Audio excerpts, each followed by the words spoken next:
Port-Gentil, Assala Gabon SA et la municipalité inaugurent une fresque pour l'environnement.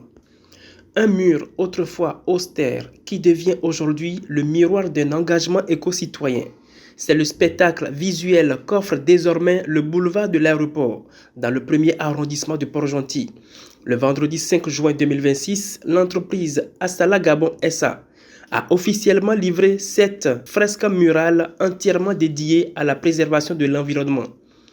Initié par l'ONG Potager Bio École du Monde, ce projet novateur met à contribution les opérateurs économiques de la place. L'objectif, leur offrir une vitrine urbaine pour exprimer leur politique environnementale, sportive ou sociale.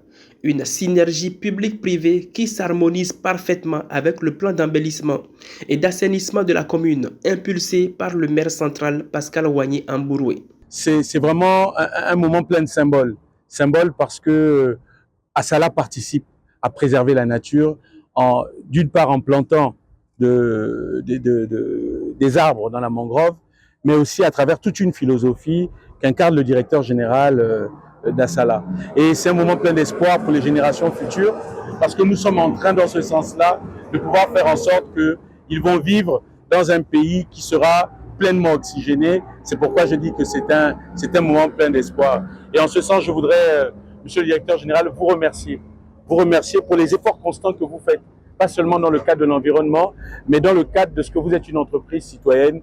Et je voudrais vous dire que vous avez tous les encouragements de la mairie. La cérémonie s'est déroulée en présence du directeur général d'Assala Gabon SA, du premier magistrat de la ville et des maires du premier arrondissement. À travers cette fresque, l'entreprise pétrolière réaffirme sa responsabilité sociétale et son ancrage dans la communauté port-gentillaise.